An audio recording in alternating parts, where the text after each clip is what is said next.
ನಮಸ್ಕಾರ, ಇದು public express. ನಾನು ಲೋಕೇಶ್ ಹಾಲಹಳ್ಳಿ. ದೇವರು ಕೊಟ್ಟರು ಪೂಜಾರಿ ಕೊಡೋದಿಲ್ಲ ಅನ್ನುವ ಮಾತು ಅಕ್ಷರಶಃ ಸತ್ಯವಾಗಿದೆ.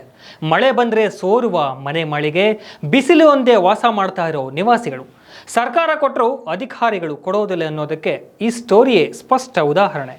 ನಮಗೆ ಮನೆ ಕಟ್ಟಿಕೊಡಿ, ಇಲ್ಲ ಒಂದು ತೊಟ್ಟು ವಿಷ ಕೊಟ್ಟು ಬಿಡಿ ಎಂದು ಬಡ ಕುಟುಂಬ ಕಣ್ಣೀರಿನಲ್ಲಿ ಕೈ ತೊಳೆಯುತ್ತಿದ್ದಾರೆ. ಹೌದು, ಶಾಸಕ ದರ್ಶನ್ ಧ್ರುವನಾರಾಯಣ್ ಮತ್ತು ಸಂಸದ ಸುನಿಲ್ ಬೋಸ್ ಪ್ರತಿನಿಧಿಸುವ ಕ್ಷೇತ್ರವಾದ ನಂಜನಗೂಡು ತಾಲೂಕಿನ ಹೆಡತಲೆ ಗ್ರಾಮದಲ್ಲಿ ಅರ್ಹ ಫಲಾನುಭವಿಗಳಿಗೆ ಮನೆ ನಿರ್ಮಾಣದ ಮಂಜೂರಾತಿ ಸಿಕ್ಕಿಲ್ಲ. ಗ್ರಾಮದ ರತ್ನಮ್ಮ ಎಂಬುವವರು ಮನೆ ಇಲ್ಲದೆ ಪರದಾಡುತ್ತಿದ್ದಾರೆ. ಕಳೆದ 15 ವರ್ಷಗಳ ಹಿಂದೆ ಬಿರುಗಾಳಿ ಸಹಿತ ಸುರಿದ ಧಾರಾಕಾರ ಮಳೆಗೆ ಮಣ್ಣಿನ ಮನೆ ಕುಸಿದು ಬಿದ್ದಿತ್ತು. ಅದೃಷ್ಟವಶಾತ್ ಮನೆಯಲ್ಲಿದ್ದ 4 ಪ್ರಾಣಾಪಾಯದಿಂದ ಪಾರಾಗಿದ್ದರು. 15 ವರ್ಷ ಕಳೆದರೂ ಹೆಡತಲೆ ಗ್ರಾಮ ಪಂಚಾಯಿತಿ ಆಡಳಿತ ಸೂರು ಕಲ್ಪಿಸುವ ವ್ಯವಸ್ಥೆಯನ್ನ ಮಾಡಿಲ್ಲ. ಆದರೆ ಮನೆ ಇದ್ದವರಿಗೆ ಮತ್ತೆ ಮನೆಗಳನ್ನು ಮಂಜೂರು ಮಾಡಿಕೊಟ್ಟಿದ್ದಾರೆ ಎಂಬುದು ಸ್ಥಳೀಯರ ಆರೋಪವಾಗಿದೆ. ಮನೆ ಇಲ್ಲದೆ ಕುಟುಂಬ ಪರಿತಪಿಸುತ್ತಿದ್ದು, ಈ ಬಗ್ಗೆ ಗ್ರಾಮ ಪಂಚಾಯಿತಿಯ ಸದಸ್ಯರು ಹಾಗೂ ಅಧಿಕಾರಿಗಳಿಗೆ ಮನೆ ನೀಡುವಂತೆ ಎಷ್ಟೇ ಮನವಿ ಮಾಡಿದ್ರೂ ಯಾರೂ ಸ್ಪಂದಿಸಿಲ್ಲ. ಚುನಾವಣಾ ಸಂದರ್ಭದಲ್ಲಿ ಮಾತ್ರ ಮನೆ ಮುಂದೆ ಮತ ಕೇಳಲು ಬರ್ತಾರೆ, ಹೋಗ್ತಾರೆ. ಆದರೆ ಇಲ್ಲಿಯ ತನಕ ಯಾರೂ ಕೂಡ ಬಂದು ನಮ್ಮ ಕಷ್ಟವನ್ನು ಕೇಳುತ್ತಿಲ್ಲ. ಮನೆ ಕೇಳಿದರೆ ನಿಮಗೆ ವಯಸ್ಸಾಗಿದೆ, ಮನೆ ಕೊಡುವುದಿಲ್ಲ ಎಂದು ಗ್ರಾಮ ಪಂಚಾಯಿತಿ ಕಾರ್ಯದರ್ಶಿ ರಂಗಸ್ವಾಮಿ ಹೇಳ್ತಾರೆ. ಮಳೆ ಬಂದ ಸಂದರ್ಭದಲ್ಲಿ ಮಳೆ ನೀರೆಲ್ಲ ಮನೆಗೆ ನುಗ್ಗುತ್ತದೆ. ಇದರಿಂದ ನಮಗೆ ಬದುಕಲು ತುಂಬಾ ಕಷ್ಟವಾಗುತ್ತಿದೆ. ಮನೆ ಕಟ್ಟಿಕೊಡಿ, ಇಲ್ಲ ಒಂದು ತೊಟ್ಟು ವಿಷವನ್ನಾದರೂ ಕೊಟ್ಟು ಬಿಡಿ ಎಂದು ಅಳಲು ತೋಡಿಕೊಂಡಿದ್ದಾರೆ. ಪರಿಶಿಷ್ಟ ಪಂಗಡದ ನಾಯಕ ಸಮುದಾಯಕ್ಕೆ ಸೇರಿದ ಕುಟುಂಬವಾಗಿದ್ದು, ಸರ್ಕಾರ ಪರಿಶಿಷ್ಟ ಜಾತಿ ಮತ್ತು ಪರಿಶಿಷ್ಟ ಪಂಗಡಕ್ಕೆ ಸರ್ಕಾರ ಅನುದಾನಗಳನ್ನು ಬಿಡುಗಡೆ ಮಾಡಿದೆ. ಇಂತಹ ನಿರ್ಗತಿಕ ಬಡ ಕುಟುಂಬಕ್ಕೆ ಸೌಲಭ್ಯವನ್ನು ನೀಡುವಲ್ಲಿ ಅಧಿಕಾರಿಗಳು ಸಂಪೂರ್ಣ ವಿಫಲರಾಗಿದ್ದಾರೆ. ಇವರಿಗಾಗಿ ಮೀಸಲಿಟ್ಟಿರುವ ಕೋಟ್ಯಾಂತರ ಹಣ ಎಲ್ಲಿಗೆ ಖರ್ಚು ಮಾಡುತ್ತಿದ್ದಾರೆ ಎಂಬುದು ಯಕ್ಷ ಪ್ರಶ್ನೆಯಾಗಿದೆ. ಇನ್ನಾದರೂ ನೊಂದ ಕುಟುಂಬಕ್ಕೆ ಆಸರೆಯಾಗಿ ಸೂರು ಕಲ್ಪಿಸುವವರೇ ಎಂದು ಕಾದು ನೋಡಬೇಕಿದೆ. ಕುಂತ್ಕೊಳ್ಳೋಕ್ಕೂ ತೊಂದ್ರಿ, ಇರೋಕ್ಕೆ ತೊಂದ್ರಿ, ನಮ್ಗೆ ಯಾರು ಕರೆದ್ರೂ ಬರಲ್ಲ ಸರ್. ಮೇಲೆ ಪಂಚಾಯತಿಗೆ ಹೋಗಿ ಇಟ್ಕೋಬೇಕು, ಬಾಕ್ಲು ತೆಗ್ದಿಟ್ಬಿಟ್ಟು. ಈಗಲಾರು ಒಂದು ಮನ ಮಾಡ್ಕೊಳ್ಳಿ, ಯಾರು ಮಾಡ್ಕೊಡಲ್ಲ ಸರ್. ನಮ್ಮ ಯಜಮಾನ್ರು, ನಮ್ಮ ಮಗ, ನಮ್ಗೆ ನಾನು ಸರ್ 3 ಸೀಟು ಹೇಳಿದ್ರೆ ಅವ್ರು ಮಾಡ್ಕೊಡಲ್ಲ. ಮುಂದ್ಕೊ ಇನ್ನೇನು ಬಿದ್ದೋಗ 15 ವರ್ಷದ ಮ್ಯಾಲ ಆಯ್ತು ಸರ್. ಊಟ ತಿಳಿ ನೆನ್ಕೊಂಡು ಅಡ್ಡಿ ತಿಂತೀವಿ, 2 ಗಂಟೆ ನೀರು ತುಂಬ್ಕತ್ತ ಒಳಕಿರೀವಿ. ನನ್ನ ಹೆಸರು ಸಾಕಮ್ಮ ಅಂತ. ವರ್ಷ ಆಯಿತು ಮನೆ ಇಲ್ಲ, ಯಾವನು ಈ ಮನೆ ಕಣಕ್ಕೆ ಜಾಗ ಇಲ್ಲ. ಅವಾಗ ಈ ಥರ ಆಗದ. ಅವ್ರಿಗೆ ಮನೆ ಕೊಟ್ಟಾರೆ, ಇದರ ಒಂಚೂರು ದಿವಸ ಕೊಟ್ಟಾರೆ, ಮನೆ ಮಾಡಿಕೊಡಿ ಸಹ. ಭಾರಿ ಇಲ್ಲ ಅವರು 3 ಜನ 15 ವರ್ಷದ ಮೇಲೆ ಆಗೋಯ್ತು ಇದು ಉಂಟ್ಕೊಂಡು. ಯಾರು ಸದ್ಯಕ್ಕೆ ಮನೆ ಮಾಡಿಕೊಡಿ, ಅವ್ರಿಗೆ ಇರೋಕ್ಕೆ ತಾವಿಲ್ಲ, ಮನೆ ಕಣಕ್ಕೆ ಜಾಗಿಲ್ಲ. ಈಗ ತುಂಬ ದಿನದಿಂದ ಮನೆ ಬಿದ್ದೋಗಿ ಒಂದು 15-20 ವರ್ಷದಿಂದ ಕೂಡ ಇಲ್ಲೇ ವಾಸ ಮಾಡ್ತಾ ಇದ್ದಾರೆ ಸರ್. ನಾನು ಹಲವಾರು ಬಾರಿ ಪಂಚಾಯತಿಯವ್ರು ಕರೆದ್ಬಿಟ್ಟು ಈ ಮನೆನ ಶಿಥಿಲಗೊಂಡಿರೋದು ಮತ್ತು ಪಾಲ್ಗು ಬಿದ್ದಿರೋದನ್ನ ತೋರಿಸಿದ್ದೀನಿ. ಅವರು ಯಾವುದೇ ಥರದ ಅನುಕೂಲ ಮಾಡಿಕೊಡ್ತಾ ಇಲ್ಲ. ಈಗ ಇವ್ರು ಹೇಳ್ತಾರೆ, ನನಗೆ ಮನೆ ಕೊಡಿ ಸ್ವಾಮಿ, ಇಲ್ಲಾಂದರೆ ನನಗೊಂದು ತುಟ್ಟು ವಿಷ ಕೊಟ್ಬಿಡಿ, ನಾನು ಇಲ್ಲಿ ವಾಸ ಮಾಡೋಕ್ಕಾಯ್ತಾ ಇಲ್ಲ, ನನಗೆ ಬದುಕೋಕ್ಕೂ ಆಯ್ತಾ ಇಲ್ಲ, ನನ್ನ ಮಕ್ಕಳು ಕಟ್ಕೊಂಡು ಮತ್ತು ನಮ್ಮ ಏನು ಕೂಲಿ ಮಾಡೋಕ್ಕಾಗದೆ ಅಂತ ಗಂಡನ ಕಟ್ಕೊಂಡು ಬದುಕೋಕ್ಕಾಗಲ್ಲ. ದಯಮಾಡಿ ನನಗೆ ಪಂಚಾಯತಿಯವರು ಯಾವುದೇ ಥರದ ಮನೆ ಕೊಡ್ತಾ ಇಲ್ಲ. ಆದ್ದರಿಂದ ದಯಮಾಡಿ ಪಂಚಾಯತಿಯವ್ರಿಗೆ ಹೇಳ್ಬಿಟ್ಟು ಒಂದು ತೊಟ್ಟು ವಿಷ ಕೊಡಿಸ್ಬಿಡಿ. ಆ ಒಂದು ತೊಟ್ಟು ವಿಷ ಕುಡ್ಕೊಂಡು ನಾವು ನಿರಮ್ಮಲವಾಗಿ ನಾವು ಜೀವ ಬಿಡ್ತೀವಿ. ಯಾಕಂದರೆ ಇಂಥ ಒಂದು ಸರ್ಕಾರ ಇದ್ಕೊಂಡು ಸಿದ್ದರಾಮಯ್ಯವ್ರ ಸರ್ಕಾರದಲ್ಲಿ ಯಾವುದು ಶಿಥಿಲಗೊಂಡದ ಮತ್ತು ಯಾವುದು ಗುಡಿಸಲು ಮುಕ್ತ ರಾಜ್ಯ ಮಾಡಬೇಕು ಅಂತ ಹೇಳ್ತಿದ್ರು, ಅಂಥ ಒಂದು ಸಂದರ್ಭದಲ್ಲಿ ಕೂಡ ಇವರು ಒಂದು ಮನೆ ಕೊಡ್ತಾ ಇಲ್ಲ. ಆದ್ದರಿಂದ ನಮಗೆ ಇಲ್ಲೂ ಕೂಡ ಹೇಗೆ ವಾಸ ಮಾಡೋದು ಅಂತ ಅಳಲು ತೋಡ್ಕೊತಾ ಇದ್ದಾರೆ ಸರ್. ಆದ್ದರಿಂದ ಇಲ್ಲ, ನಮ್ಗೆ ಮನೆ ಕೊಡಿ ಸ್ವಾಮಿ, ಇಲ್ಲ ಒಂದು ತೊಟ್ಟು ವಿಷ ಕೊಡಿ ಸ್ವಾಮಿ ಅಂತ ಹೇಳ್ತಾ ಪಂಚಾಯತಿಯವ್ರನ್ನ ಬಿದ್ದು ಬೇಡಿದ್ರು ಕೂಡ ಯಾವುದೇ ಥರದ ಮನೆ ಕೊಡ್ತಾ ಇಲ್ಲ ಸರ್. ಆದ್ದರಿಂದ ಸಂಬಂಧಪಟ್ಟ ಅಧಿಕಾರಿಗಳು ಈ ಕೂಡಲೇ ಬಂದು ಈ ಒಂದು ಬಡ ನಿರ್ಗತಿಕ ಮಹಿಳೆಗೆ ಒಂದು ಕರುಣೆ ತೋರಿಸ್ಬೇಕು ಅಂತೇಳಿ ನಾನು ಅವರಲ್ಲಿ ಮನವಿ ಮಾಡ್ಕೊತಾ ಇದ್ದೀನಿ. ದಸರಾ ಮಾದರಿಯಲ್ಲಿ ಇಡೀ ನಂಜನಗೂಡು ಪಟ್ಟಣಕ್ಕೆ ವಿದ್ಯುತ್ ದೀಪಾಲಂಕಾರ ಮಾಡಿ ಅಂದರೆ ನಿರ್ಲಕ್ಷ್ಯ ಮಾಡ್ತೀರಾ ಅಂತ ಅಧಿಕಾರಿಗಳಿಗೆ ಎಡಿಸಿ ಡಾಕ್ಟರ್ ಶಿವರಾಜು ಹಿಗ್ಗಾಮುಗ್ಗ ತರಾಟೆಗೆ ತೆಗೆದುಕೊಂಡಿದ್ದಾರೆ. ನಂಜನಗೂಡು ನಗರದ ಶ್ರೀ ನಂಜುಂಡೇಶ್ವರ ಸ್ವಾಮಿ ದೇವಾಲಯದ ದಾಸೋಹ ಭವನದಲ್ಲಿ ಶಾಸಕ ದರ್ಶನ್ ಧ್ರುವನಾರಾಯಣ್ ಅಧ್ಯಕ್ಷತೆಯಲ್ಲಿ ಏಪ್ರಿಲ್ 9ರಂದು ನಡೆಯುವ ಶ್ರೀ ನಂಜುಂಡೇಶ್ವರ ಸ್ವಾಮಿ ದೊಡ್ಡ ಜಾತ್ರಾ ಮಹೋತ್ಸವದ 2ನೇ ಹಂತದ ಪೂರ್ವಭಾವಿ ಸಭೆ ನಡೆಸಿದರು. ಮೊದಲನೇ ಸಭೆಯಲ್ಲಿ ಸೂಚಿಸಿರುವ ಹಾಗೆ ಅಧಿಕಾರಿಗಳು ಕೆಲಸ ಮಾಡುತ್ತಿಲ್ಲ. ದಸರಾ ಮಾದರಿಯಲ್ಲಿ ವಿದ್ಯುತ್ ದೀಪಾಲಂಕಾರ ಮಾಡುವಂತೆ ತಿಳಿಸಿದರು. ಸರಿಯಾಗಿ ಕರ್ತವ್ಯ ನಿರ್ವಹಿಸಿಲ್ಲ. ಭಾನುವಾರದ ತನಕ ಪಟ್ಟಣದಲ್ಲಿ ವಿದ್ಯುತ್ ದೀಪಗಳು ಬೆಳಗಬೇಕು, ಇಲ್ಲದಿದ್ದಲ್ಲಿ ಸೂಕ್ತ ಕ್ರಮ ಕೈಗೊಳ್ಳಲಾಗುತ್ತದೆ.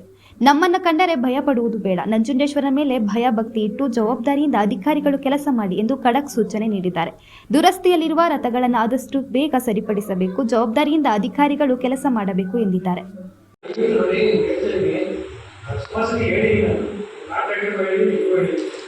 ಅದೇ ರೈಟ್ಸಲ್ಲಿ ಬಿಡಬೇಕು. ದೇವಸ್ಥಾನದಿಂದ ಪ್ರಾರಂಭ ಆಯಿತು ಅಂದರೆ ಈಗ ಅದು ನಿಮ್ಮ ಹೊಸ ಆರೋಗ್ಯದಿಂದ ಮುಗಿದ ರೈಟಿಂಗ್ ಸಮಸ್ಯೆ ಇದೆ. ಕಾಂಟ್ರಾಕ್ಟ್ ಕರ್ಕೊಂಡು ಹೋಗೋಣ, ರೈಟಿಂಗ್ ಸಮಸ್ಯೆ ಇದೆ. ಸಿಸ್ಟಮ್ಗೂ ಬೆಲೆ ಇಲ್ಲ. ಅವರಿಂದ ಸಮಾಜದಲ್ಲಿ ಸಂದರ್ಭದಲ್ಲಿ ಸರ್ಕಾರದಿಂದ ಬಿಟ್ಟರೆ ಅದಕ್ಕಿಂತ ದೊಡ್ಡ ವಿಪರ್ಯಾಸ ಏನೂ ಇಲ್ಲ. ಅವತ್ತು ಹೇಳ್ತಾ ಇದ್ವಿ ಎಲ್ಲ ಸೇರಿ ಕೆಲಸ ಮಾಡ್ತೇವೆ. ಅದೊಂದು ಎಥಿಕ್ಸ್ ಲೈಟ್ ಅದು ಬೇಕ್ರಿ ಹೋಗ್ಲಿ ಇವೆಲ್ಲ ಮತ್ತೆ PhD ಮಾಡಿ ರಿಸರ್ಚ್ ಮಾಡಿ ಮಾಡಲ್ಲ. ಸಾಮಾನ್ಯ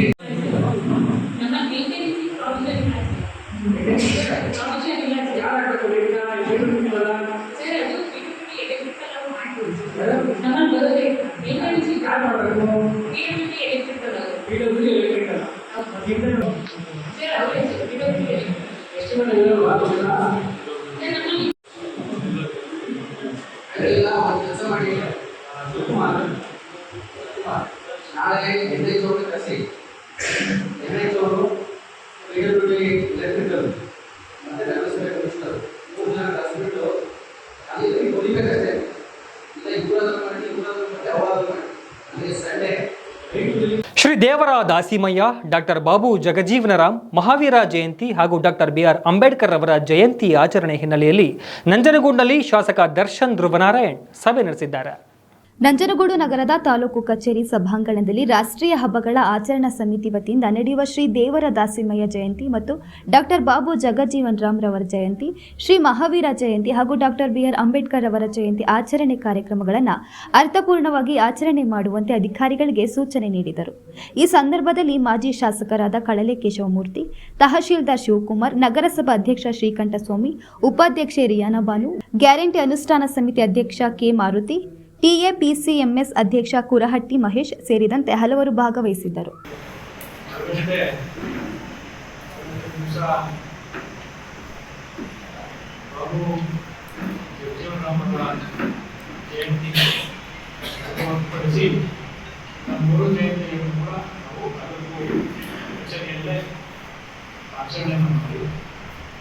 ಅಂಬೇಡ್ಕರ್ ಅವರ ಜಯಂತಿಯನ್ನು ಮತ್ತೊಮ್ಮೆ ಒಂದು ಪುನರುತ್ಸವ ಮುಂದಿನ ದಿನಗಳಲ್ಲಿ ಆಚರಣೆಯನ್ನು ಮಾಡಬೇಕು.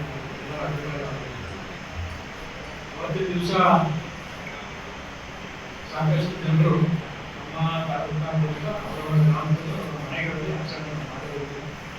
ಮುಂದಿನ ದಿನಗಳಲ್ಲಿ ಪುನರುತ್ಸವ ಅರ್ಥಪೂರ್ವಕವಾಗಿ ಆಚರಣೆಯನ್ನು ಮಾಡಬೇಕು ಅನ್ನೋದು ನನ್ನ ಅಭಿಪ್ರಾಯ. ನಾವು ಜಗಜೀವನ್ ಅವರ ಜಯಂತ್ಯೋತ್ಸವ ಏಪ್ರಿಲ್ 5ಕ್ಕೆ ನಾವು ಕೂಡ ಯೋಚನೆ ಮಾಡಿ ಇನ್ನೂ ಅದ್ದೂರಿಯಾಗಿ ನಾವು ಅರ್ಥಪೂರ್ವಕವಾಗಿ ನಾವು ಮಾಡ್ತೀವಿ. ಯಾಕಂದರೆ ಒಂದೊಂದ್ಸರಿ ಮಾತಾಡಿ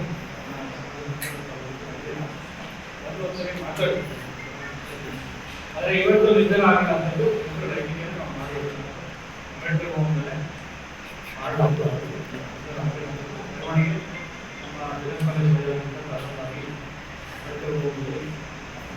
ಅಲ್ಲಿ ಕಾರ್ಯಕ್ರಮವನ್ನು ನಮ್ಮ ತಾಲೂಕಿನ ವಿದ್ಯಾರ್ಥಿಗಳಿಗೆ ಯಾರು ಉತ್ತಮವಾದ ಆಕಾಂಕ್ಷೆಗಳು ಅವರಿಗೆ ಗೌರವ ಸಮರ್ಪಣೆಯನ್ನು ಮಾಡಬೇಕು, ಅರ್ಥಪೂರ್ಣವಾಗಿ ಮಾಡಬೇಕು ಇವರ ಅಭಿಪ್ರಾಯ. ಈಗ ಮುಖ್ಯ ಭಾಷೆಕಾರ ಹೆಸರುಗಳನ್ನು ನಾವು ಕೊಡ್ತೀವಿ. ಅವರ ಅವೈಲಬಿಲಿಟಿ ಪ್ರಕಾರ ಯಾರು ನಮಗೆ ಮುಖ್ಯ ಭಾಷೆಕಾರ ಹಾಗೆ 5ಕ್ಕೆ ಅಂಬೇಡ್ಕರ್ ಕೂಡ ಕಾರ್ಯಕ್ರಮ ಸಹಜವಾಗಿ ಒಂದೇ ಕಾರ್ಯಕ್ರಮ ನಡೆಯುತ್ತಾ ಯಾವ ಜವಾಬ್ದಾರಿಗಳನ್ನು ಸೂಕ್ತ ಮಾರ್ಗದರ್ಶನವನ್ನು ನೀಡಿದ್ದಾರೆ. ಅದರಂತೆ ಎಲ್ಲ ಅಧಿಕಾರಿಗಳು ಕೂಡ ಈ 4 ಜಯಂತಿಗಳನ್ನು ಆಚರಣೆ ಮಾಡಲಿಕ್ಕೆ ಕೆಲಸ ಮಾಡಬೇಕು ಅಂತ ನಾನು ಹೇಳಿಕೆ ಬಯಸ್ತೇನೆ. ಆನಂತರ ಈಗಾಗಲೇ ಮಾತನಾಡೋದು ನಾವು ಯಾವ ರೀತಿ ಹಿಂದೆ ಒಂದು ವರ್ಷ ಕಳೆದ ವರ್ಷ ನಾವು ಯಾವ ರೀತಿ ಆಚರಣಾ ವೇದಿಕೆ ಮಾಡಿದ್ದು ಅದೇ ರೀತಿ ಮಾಡ್ತೇವೆ. ಅಲ್ಲಿ ಪ್ರತ್ಯೇಕವಾಗಿ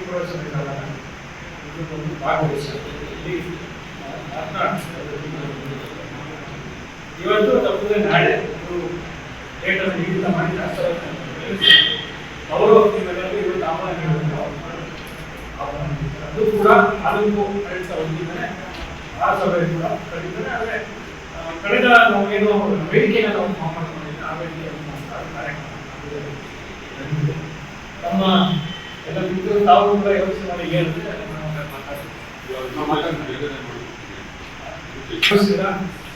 ಸಭೆಯಲ್ಲಿ ಬಂದು ಕೂಡ ಒಂದಿನ ಸಮಸ್ಯೆ ಅವತ್ತು ಬಂದು ಭಾಗವಹಿಸಿ ಅವ್ರಿಗೆ ನಮ್ಮ ಎಲ್ಲ ಮನೆಯಲ್ಲೂ ಕೂಡ ಗೌರವ ಸಪೋರ್ಟನ್ನು ಮಾಡಿ ಯಶಸ್ವಿಗೊಳಿಸ್ಕೊಂಡು ಹೋಗಿದ್ದಾರೆ. ಮತ್ತೊಮ್ಮೆ ಎಲ್ಲ ಆಚರಣಾ ಸಮಿತಿಯ ನಮ್ಮ ಅಧ್ಯಕ್ಷರು ಸದಸ್ಯರು ಹಾಗೆ ಇಲ್ಲಿ ಬಂದಿರುವಂತಹ ಎಲ್ಲ ಸಂಘ ಸಂಸ್ಥೆಗಳ ಸದಸ್ಯರು ಕಾಲಂತರದ ಎಲ್ಲ ಅಧಿಕಾರಿಗಳು ಮಾಧ್ಯಮದ ಸ್ನೇಹಿತರು ಕೂಡ ಪಬ್ಲಿಕ್ ಎಕ್ಸ್ಪ್ರೆಸ್ ಮುಂದುವರಿಯುತ್ತೆ ಒಂದು ಪುಟ್ಟ ವಿರಾಮದ ನಂತರ. ಪಾವನಿ pure Neelambari Adivasi herbal hair oil. ಕೂದಲು ಬೆಳೆಸಲು ವೈದ್ಯರಿಗೆ ಸಾವಿರಾರು ರೂಪಾಯಿ ಕೊಟ್ಟು ಕಳ್ಕೊಂಡ್ರಾ? ಸಿಕ್ಕ ಔಷಧಗಳು ಆಯಿಲ್ಗಳನ್ನು ಬಳಸಿ ಆರೋಗ್ಯ ಹಾಳು ಮಾಡಿಕೊಂಡಿದ್ದೀರಾ? ಕಾಸು ಹಾಳು ತಲೆಯೂ ಬೋಳು ಅನ್ನೋ ಪರಿಸ್ಥಿತಿ ನಿಮ್ಮದಾಗಿದೆಯಾ? ಅವರಿವರ ಸಲಹೆಗಳನ್ನ ಕೇಳಿ ನಿಮಗೆ ಸಾಕಾಗಿದೆಯಾ? ಆಸ್ಪತ್ರೆ ಔಷಧ ಅಂಗಡಿಗೆ ಅಲಿಯೋದನ್ನ ನಿಲ್ಲಿಸಿ. ದಟ್ಟ ಕೂದಲಿಗೆ Pavani pure Neelambari Adivasi herbal hair oil ಬಳಸಿ.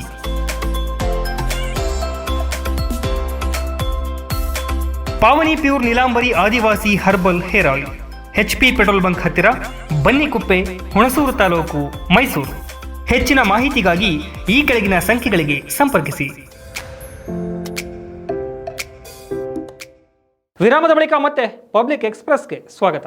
ನಗರಸಭಾ ಕಚೇರಿ ಆವರಣದಲ್ಲಿ ನಂಜನಗೂಡು ನಗರಸಭಾ ವ್ಯಾಪ್ತಿಯ ಆಸ್ತಿ ಮಾಲೀಕರುಗಳಿಗೆ ಬಿ ಖಾತಾ ಪತ್ರಗಳನ್ನು ಶಾಸಕ ದರ್ಶನ್ ಧ್ರುವನಾರಾಯಣ್ ವಿತರಿಸಿದರು.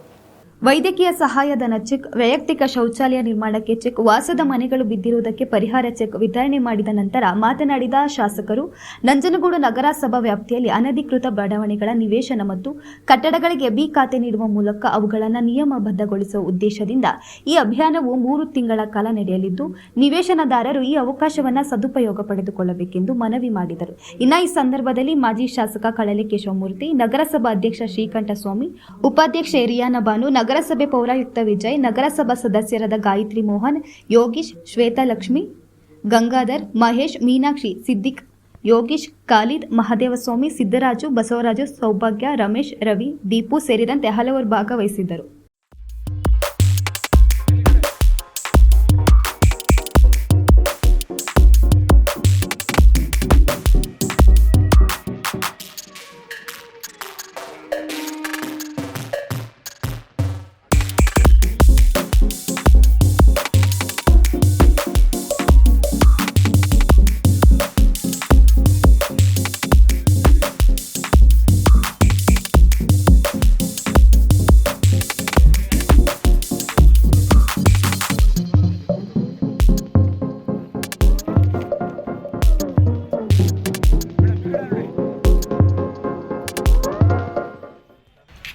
ಉತ್ತರ ಹೇಳಿ ಕಳಿಸ್ಬೇಕು ಅಂತ ಹೇಳಿದ್ದೀವಿ. ಪ್ರತಿಯೊಂದು ದಾಖಲೆನೂ ಏನೇನು ಬೇಕು ಅದನ್ನು ತಗೊಂಡು, ಮತ್ತು ತಾವುಗಳು ಅಷ್ಟೇ ಏನಾದ್ರು ಅರ್ಜಿಲಿ ತಮ್ಮ ಮೊಬೈಲ್ ನಂಬರ್ ಕೊಟ್ಟಿದ್ದೀರಿ, ಏನಾದ್ರು ಫೋನ್ ಮಾಡಿದಾಗ ತಾವುಗಳು ಬಂದು ಏನು ದಾಖಲೆಗಳು ಮಿಸ್ ಆಗಿದೆ ಅದನ್ನು ಜಲ್ದಿ ಮಾಡಿಕೊಟ್ರೆ ಮುಂದಕ್ಕೆ ಅರ್ಜಿ ಹೋಗೋಕ್ಕೆ ಅನುಕೂಲ ಮಾಡಿಕೊಟ್ಟಾಗೈತೆ ತಾವುಗಳು. ಯಾಕಂದರೆ ಅಧಿಕಾರಿಗಳು ಹೇಳ್ತಿದ್ರು ಕೆಲವು ದಾಖಲೆ ಇಲ್ದವ್ರೆ ಸ್ಪೀಡ್ ಮಾಡಿದ್ರೆ ಅರ್ಜಿಗಳನ್ನ ತಿರ್ಗಾ ಅವ್ರು ಕರೆದ್ರೆ ಬರೋದಿಲ್ಲ ಟೈಮ್ಗೆ. ಅದೇ ಆ ರೀತಿಯಾಗಿಯೂ ಭಾಳ ಲೇಟ್ ಆಗ್ತಾಯಿದೆ ಖಾತೆಗಳು ತೆಗೆಯೋಕ್ಕೆ, ಅದರಿಂದ ವಿಳಂಬ ಆಯ್ತಿದೆ ಸರ್. ಇದನ್ನು ನಾವು ಸರಿಪಡಿಸ್ಕೋಬೇಕಾಗುತ್ತೆ ಅಂತ ಹೇಳಿದ್ರು. ತಾವುಗಳು ಯಾರು ಅರ್ಜಿ ಹಾಕಿರ್ತೀರಿ ಫೋನ್ ಮಾಡಿದ ತಕ್ಷಣ ಅಧಿಕಾರಿಗಳು ಬಂದು ತಮ್ಮ ದಾಖಲೆಗಳೇನಾದ್ರು ಸರಿ ಇಲ್ಲದ ಕಾರಣದಲ್ಲಿ ದಾಖಲೆಗಳನ್ನು ಕೊಟ್ಟು ಮುಂದೆ ಬೇರೆಯವ್ರಿಗೂ ಖಾತೆ ಆಗೋಕ್ಕೆ ಅನುಕೂಲ ಮಾಡಿಕೊಡ್ಬೇಕಂತ ತಮ್ಮಲ್ಲಿ ಕೇಳ್ಕೊಳ್ತಾ ಇದ್ದೀನಿ. ಅದೇ ರೀತಿ ಯಾರೇ ಅಧಿಕಾರಿಗಳು ತಮ್ಮಲ್ಲೇನಾರು ನಿರೀಕ್ಷೆ ಮಾಡಿ ಏನಾರು ಅವರು ದುಡ್ಡು ಕಾಸು ಕೇಳೋದಾದರೆ ನ್ಯಾಯವಾಗಿ ಬಂದು ಅಧ್ಯಕ್ಷರ ಹತ್ರ ಕಂಪ್ಲೇಂಟ್ ಮಾಡಬೇಕು. ಮತ್ತು ಕಮಿಷನರ್ ಇದ್ದಾರೆ, ಬಂದು ನ್ಯಾಯವಾಗಿ ಮಾತಾಡಬೇಕು. ಪ್ರತಿಯೊಬ್ಬರಿಗೂ ನಮ್ಮ ಅಧ್ಯಕ್ಷರು ಬಾಗಿಲು ಯಾವಾಗಲೂ ತೆರೆದಿರುತ್ತೆ. ನಾವು 8 ಗಂಟೆ 9 ಗಂಟೆ ಆದರೂ ಕುಂತಿರ್ತೀವಿ. ಈಗ ಸಾಕಷ್ಟು ಈಗ 6 ತಿಂಗಳಿಂದ ತಮಗೆ ಗೊತ್ತಾಗಿದೆ ಪ್ರತಿಯೊಂದು ಅಭಿವೃದ್ಧಿ ಕೆಲಸ ಏನಾಗ್ತಾಯಿದೆ, ನಗರಸಭೆ ಹೆಂಗಿತ್ತು. ಮಾತನಾಡಿದ ನಂತರ ಖಾತೆಗಳನ್ನು ವಿತರಣೆಯನ್ನು ಮಾಡ್ತೇವೆ. ಆದರೆ ಮುಖ್ಯವಾಗಿ ಕೆಲವು ವಿಚಾರಗಳನ್ನು ಈ ವೇದಿಕೆ ನಿಂತು ನಾನು ಹೇಳಲಿಕ್ಕೆ ನಾನು ಬಯಸ್ತೇನೆ. ಮೊದಲನೇದಾಗಿ ಈ ಒಂದು ಪಟ್ಟಣದ ನಗರಸಭೆ ಮೈಸೂರಿಗೆ ತುಂಬ ಸಮೀಪದಲ್ಲಿರುವಂಥ ಇದು ಒಂದು ನಗರಸಭೆ. ನಿಮ್ಮೆಲ್ಲರ ಮೇಲೆ ಒಂದು ದೊಡ್ಡ ಜವಾಬ್ದಾರಿ. ಈ ಪಟ್ಟಣದ ಅಭಿವೃದ್ಧಿಯ ಜೊತೆಗೆ ನಿಮ್ಮೆಲ್ಲರ ಒಂದು ದೊಡ್ಡ ಜವಾಬ್ದಾರಿ ನಮ್ಮ ಮೇಲೆ ಇರೋಂಥದ್ದು. ವಿಶೇಷವಾಗಿ ನಮ್ಮ ಎಲ್ಲ ನಗರಸಭಾ ಸದಸ್ಯರುಗಳು ತುಂಬ ಪ್ರಾಮಾಣಿಕವಾಗಿ ತುಂಬ ಚೆನ್ನಾಗಿ ಇಲ್ಲಿ ಕರ್ತವ್ಯವನ್ನು, ಅವರ ಪ್ರಾಮಾಣಿಕ ಪ್ರಯತ್ನದಲ್ಲಿ ಅವರ ಕರ್ತವ್ಯವನ್ನು, ಅವರ ಸೇವೆಯನ್ನು ಇಲ್ಲಿ ಮಾಡ್ಕೊಂಡು ಬರ್ತಾ ಇರೋಂಥದ್ದು. ಆನಂತರ ನಮ್ಮ ನಗರಸಭಾ ಅಧ್ಯಕ್ಷರಾಗಿರುವಂಥ ಶ್ರೀಕಂಠ ಸ್ವಾಮಿರವರಾಗಿರಲಿ, ಉಪಾಧ್ಯಕ್ಷರಾಗಿರುವಂಥ ರಾಯಣ್ಣ ಭಾನುರಾಗಿರಲಿ, ಅವರು ಕೂಡ ಪ್ರಾಮಾಣಿಕವಾಗಿ ಅವರ ಸೇವೆಯನ್ನು ಮಾಡ್ಕೊಂಡು ಬರ್ತಾ ಇದ್ದಾರೆ. ಅಧ್ಯಕ್ಷರು ಉಪಾಧ್ಯಕ್ಷರು ಚುನಾವಣೆ ಆಗಿದ್ದ ಬಳಿಕ ತಾವು ನಮ್ಮ ನಗರಸಭಾ ವ್ಯಾಪ್ತಿನಲ್ಲಿ ಹಲವಾರು ಬದಲಾವಣೆಗಳನ್ನು ತಾವೆಲ್ಲೂ ಕೂಡ ನೋಡಿದ್ದೀರ. ಅದರಲ್ಲೂ ವಿಶೇಷವಾಗಿ ಪ್ರತಿ ಸೋಮವಾರ ನಮ್ಮ ನಗರಸಭಾ ಅಧ್ಯಕ್ಷರ ಒಂದು ಅವರ ಅಧ್ಯಕ್ಷರ ಒಂದು ಚಿಂತನೆ, ಏನೇ ಟೀಕೆ ಟಿಪ್ಪಣಿಗಳಿದ್ರು ಕೂಡ ಜನರ ಕಷ್ಟವನ್ನು ಕೇಳಬೇಕು, ಹಾಗೆ ಅಭಿವೃದ್ಧಿಯ ಮೂಲಕನೇ ನಾವು ಉತ್ತರವನ್ನು ಕೊಡಬೇಕು ಅನ್ನೋ ನಿಟ್ಟಿನಲ್ಲಿ ಅವರ ಒಂದು ಚಿಂತನೆಯ ಮೂಲಕ ನಾವು ಪ್ರತಿ ಸೋಮವಾರ ಸುಮಾರು 6:30-7 ಗಂಟೆಗೆ ನಾವು ಜನಸಂಪರ್ಕ ಯಾತ್ರೆ ಪ್ರತಿ ವಾರ್ಡ್ನಲ್ಲೂ ಕೂಡ ನಾವು ಪಾದಯಾತ್ರೆ ಮುಖೇನ ಜನಗಳನ್ನು ಭೇಟಿ ಮಾಡಿ ಸಮಸ್ಯೆ ಕೇಳೋದಾಗಿರಲಿ, ನೈಜ ಸಮಸ್ಯೆಗಳನ್ನು ಆ ಸ್ಥಳದಲ್ಲೇ ಹೋಗಿ ನೋಡಿದಾಗ ನಮಗೂ ಕೂಡ ಸಮಸ್ಯೆಗಳ ಬಗ್ಗೆ ಅರಿವು ಆಗ್ತದೆ. ಮುಡಾ ಹಗರಣದ ಲೋಕಾಯುಕ್ತ ವರದಿಗೆ ಸಲ್ಲಿಸಿದ್ದಂತಹ ಆಕ್ಷೇಪಣಾ ಅರ್ಜಿ ವಿಚಾರಣೆ ಕುರಿತು ಮೈಸೂರಿನಲ್ಲಿ ದೂರುದಾರ ಸ್ನೇಹಮಯಿ ಕೃಷ್ಣ ಪ್ರತಿಕ್ರಿಯೆ ನೀಡಿದ್ದಾರೆ. ಪ್ರಕರಣದ ಕುರಿತು ನ್ಯಾಯಾಧೀಶರ ಮುಂದೆ ನಾನೇ ವಾದ ಮಂಡಿಸಿದ್ದೇನೆ. ಮಾನ್ಯ ನ್ಯಾಯಾಲಯ ವಾದ ಮಂಡಿಸಲು ನನಗೆ ಅವಕಾಶ ನೀಡಿತ್ತು. ನಾನು ಮಾಡಿರುವ ಆರೋಪಗಳಿಗೆ ಸೂಕ್ತ ದಾಖಲೆ ದೊರಕಿಸಿ ವಾದ ಮಂಡಿಸಿದ್ದೇನೆ. ಲೋಕಾಯುಕ್ತ ನೀಡಿದ ವರದಿಯಲ್ಲಿದ್ದ ಲೋಪಗಳನ್ನು ಎತ್ತಿ ಹಿಡಿದಿದ್ದೇನೆ. ಸಾಕ್ಷ್ಯಾಧಾರ ಕೊರತೆ ಎಂಬ ಸುಳ್ಳು ವರದಿಯ ಬಗ್ಗೆ ಹಲವು ಸಾಕ್ಷಿ ನೀಡಿ ವಾದ ಮಂಡಿಸಿದ್ದೇನೆ. ಇದೇ ಏಪ್ರಿಲ್ 3ರಂದು ನ್ಯಾಯಾಲಯ ಆದೇಶ ನೀಡಲಿದೆ. ಆದೇಶದಲ್ಲಿ ನನ್ನ ಅರ್ಜಿ ಪುರಸ್ಕೃತಗೊಂಡು ಲೋಕಾಯುಕ್ತ ವರದಿ ತಿರಸ್ಕೃತವಾಗಲಿದೆ. ಆ ಮೂಲಕ ಆರೋಪಿಗೆ ತಕ್ಕ ಶಿಕ್ಷೆ ಆಗಲಿದೆ ಎನ್ನುವ ನಂಬಿಕೆ ನನ್ನಲ್ಲಿದೆ ಎಂದು ದೂರುದಾರ ಸ್ನೇಹಮಯಿ ಕೃಷ್ಣ ಹೇಳಿಕೆ ನೀಡಿದ್ದಾರೆ. ಲೋಕಾಯುಕ್ತ ಅಧಿಕಾರಿಗಳು ಏನು ಮಾನ್ಯ ನ್ಯಾಯಾಲಯಕ್ಕೆ ವರದಿ ಸಲ್ಲಿಸಿದ್ರು, ಸೊ ಅದ್ರ ಬಗ್ಗೆ ನಾನು ಸುದೀರ್ಘವಾಗಿ ತಕರಾರು ಅರ್ಜಿಯನ್ನು ಸಲ್ಲಿಸಿದೆ. ಸೊ ಅದಕ್ಕೆ ಸಂಬಂಧಪಟ್ಟಂತೆ ವಾದ ಮಾಡೋದಕ್ಕೆ ಮಾನ್ಯ ನ್ಯಾಯಾಲಯ ನನಗೆ ಅವಕಾಶ ಮಾಡಿಕೊಟ್ರಿಂದ ಕಳೆದ ಸೋಮವಾರ ಮತ್ತು ಮಂಗಳವಾರ ಮತ್ತು ನಿನ್ನೆ ಬುಧವಾರ 3 ದಿನಗಳ ಕಾಲ ಗಂಟೆಗಳ ಕಾಲ ಮಾನ್ಯ ನ್ಯಾಯಾಲಯಕ್ಕೆ ಒಂದು ಮನವರಿಕೆ ಮಾಡಿಕೊಟ್ಟ ನಿಟ್ಟಿನಲ್ಲಿ ಏನು ಲೋಕಾಯುಕ್ತ ಅಧಿಕಾರಿಗಳು ವರದಿಗಳು ಸಲ್ಲಿಸಿರೋ ವರದಿ ಮತ್ತು ದಾಖಲಾತಿಯಲ್ಲಿ ಇರತಕ್ಕ ಅಂಶಗಳನ್ನು ಗಮನಕ್ಕೆ ತಂದು ಆ ಸಾಕ್ಷ್ಯಗಳನ್ನು ಪರಿಗಣಿಸಿದಾಗ ನಾನು ಏನು ಆರೋಪ ಮಾಡಿದ್ದೀನಿ ಆ ಆರೋಪಗಳು ಎಷ್ಟರ ಮಟ್ಟಿಗೆ ಸಾಬೀತಾಗುತ್ತೆ, ಈ ರೀತಿ ಆರೋಪ ಸಾಬೀತಾಗುವಂಥ ಅಂಶಗಳು ಕಂಡುಬಂದಿದ್ರು ಕೂಡ ತನಿಖಾಧಿಕಾರಿಗಳು ಸಾಕ್ಷ್ಯಗಳ ಕೊರತೆ ಅನ್ನೋ ಹಿನ್ನೆಲೆಯಲ್ಲಿ ಯಾವ ರೀತಿ ಸುಳ್ಳು ವರದಿನ ಮಾನ್ಯ ನ್ಯಾಯಾಲಯಕ್ಕೆ ಸಲ್ಲಿಸಿದ್ದಾರೆ ಅನ್ನೋದನ್ನು ಸ್ಪಷ್ಟವಾಗಿ ಮನವರಿಕೆ ಮಾಡಿಕೊಡಿದ್ದೀನಿ. ಸೊ ಮಾನ್ಯ ನ್ಯಾಯಾಲಯ ಸುದೀರ್ಘವಾಗಿ ನನ್ನ ವಾದವನ್ನು ಆಲಿಸಿ ಅದ್ರ ಬಗ್ಗೆ ಒಂದು ಆದೇಶ ಮಾಡೋದಕ್ಕೆ ದಿನಾಂಕ 3/4/2025 ದಿನವನ್ನು ನಿಗದಿ ಮಾಡಿದ್ದಾರೆ. ಸೊ ಅವತ್ತು ಬಹುಶಃ ನನ್ನ ಅರ್ಜಿಯನ್ನು ಪುರಸ್ಕರಿಸಿ ಲೋಕಾಯುಕ್ತ ವರದಿಯನ್ನು ತಿರಸ್ಕಾರ ಮಾಡಿ ಆರೋಪಿತರಿಗೆ ಶಿಕ್ಷೆ ಕೊಡಿಸುವಂಥ ನಿಟ್ಟಿನಲ್ಲಿ ಮುಂದಿನ ಕಾನೂನು ಪ್ರಕ್ರಿಯೆ ಒಂದು ಅವಕಾಶ ಮಾಡಿಕೊಡ್ತಾ ಅನ್ನೋ ವಿಶ್ವಾಸ ನನಗಿದೆ. ಹೆಚ್ಚುವರಿಗೆ ಯಾವ ದಾಖಲಾತಿ ಸಲ್ಲಿಸಿಲ್ಲ ಸರ್, ಕೆಲವು ದಾಖಲೆ ಮಾತ್ರ. ಅಂದರೆ ಈ ಒಂದು ಮೂಡಾ ಪ್ರಕರಣದಲ್ಲಿ ಏನು ಸರಿ ನಂಬರ್ 464 ಇದೆ, ಆ ಜಮೀನಿಗೆ ಹೊರತುಪಡಿಸಿ ಬೇರೆ ಜಮೀನು ವಿಚಾರದಲ್ಲೂ ಕೂಡ ಇದೇ ರೀತಿ ಇವರು ಪ್ರಾಧಿಕಾರಕ್ಕೆ ಸೇರಿದ ಆಸ್ತಿಯನ್ನು ತಮ್ಮ ಆಸ್ತಿಯನ್ನೇ ಮಾಡ್ಕೊಂಡಿರೋಂಥ ದಾಖಲೆಗಳು ಕೂಡ ಕೊಟ್ಟಿದ್ದಾರೆ. ಅಷ್ಟು ಬಿಟ್ಟರೆ ಉಳಿದ ಎಲ್ಲ ದಾಖಲಾತಿಗಳು ಲೋಕಾಯುಕ್ತದವರು ಏನು ಸಲ್ಲಿಸಿದ್ರು ಆ ದಾಖಲಾತಿಗಳಲ್ಲೇ ಆರೋಪ ಸಾಬೀತು ಮಾಡುವಂಥ ಅಂಶಗಳು ಎಷ್ಟರ ಮಟ್ಟಿಗೆ ಇದೆ ಅನ್ನೋದನ್ನ ವಿವರವಾಗಿ ಮಾನ್ಯ ನ್ಯಾಯಾಲಯಕ್ಕೆ ನಾನು ಮನವರಿಕೆ ಮಾಡಿಕೊಟ್ಟಿದ್ದೀನಿ. ಸರ್, ಮಾನ್ಯ ನ್ಯಾಯಾಲಯ ನನ್ನ ಅರ್ಜಿಯನ್ನು ಪುರಸ್ಕರಿಸಿ ಆದೇಶ ಮಾಡಿದ್ರೆ ಆನಂತರ ನಾನು ಸಾಕ್ಷಿಯನ್ನು ನೋಡೋದು ದಾಖಲಾತಿಗಳನ್ನು ಗುರುತು ಮಾಡಿಸಿ ಮತ್ತು ಇತರ ಕೆಲವು ಸಾಕ್ಷಿಗಳ ಅವಶ್ಯಕತೆ ಆದರೆ ಅವರ ಸಾಕ್ಷ್ಯಗಳನ್ನು ಕೊಡಿಸಿ ಆ ಒಂದು ಸಂದರ್ಭದಲ್ಲಿ ಮಾನ್ಯ ನ್ಯಾಯಾಲಯ ಆ ಒಂದು ಆರೋಪಗಳಿಗೆ ಸಮನ್ಸ್ ಜಾರಿ ಮಾಡಿ ಕೋರ್ಟ್ಗೆ ಬರೋದಕ್ಕೆ ಒಂದು ಸೂಚನೆಯನ್ನು ಕೊಡ್ತಾರೆ. ಆ ಒಂದು ಹಿನ್ನೆಲೆಯಲ್ಲಿ ಆರೋಪಗಳು ಕೋರ್ಟ್ಗೆ ಹಾಜರಾಗಬೇಕಾಗುತ್ತೆ. ಆ ನಂತರ ವಿಚಾರಣೆ ಪ್ರಕ್ರಿಯೆ ನಡೆದು ವಾದ ವಿವಾದಗಳು ನಡೆದು ಶಿಕ್ಷೆ ಕೊಡಿಸುವಂಥ ಪ್ರಕ್ರಿಯೆ ನಡೆಯುತ್ತೆ. ಸೊ ಖಂಡಿತವಲ್ಲ ಸರ್, ಯಾಕಂದರೆ 3 ದಿನಗಳ ಕಾಲ ನಾನು ಏನು ವಾದ ಮಂಡನೆ ಮಾಡಿದ್ದೀನಿ ಆ ವಾದದ ಅಂಶಗಳನ್ನು ಪರಿಗಣಿಸಿದಾಗ ನಾನು ಮಾಡಿರೋ ಆರೋಪ ಸ್ಪಷ್ಟವಾಗಿ ಸಾಬೀತಾಗುವಂಥ ಸೊ ಎಲ್ಲ ಅಂಶಗಳು ಅಲ್ಲಿ ಗಮನಕ್ಕೆ ಬಂದಿದೆ. ಇದಾಗಿತ್ತು ಈ ಹೊತ್ತಿನ ಪಬ್ಲಿಕ್ ಎಕ್ಸ್ಪ್ರೆಸ್. ಮತ್ತಷ್ಟು ಅಪ್ಡೇಟ್ಸ್ಗಳಿಗಾಗಿ ನೋಡ್ತಾ ಇರಿ ಪಬ್ಲಿಕ್ ವಾಯ್ಸ್, ಇದು ನಿಮ್ಮ ಧ್ವನಿ.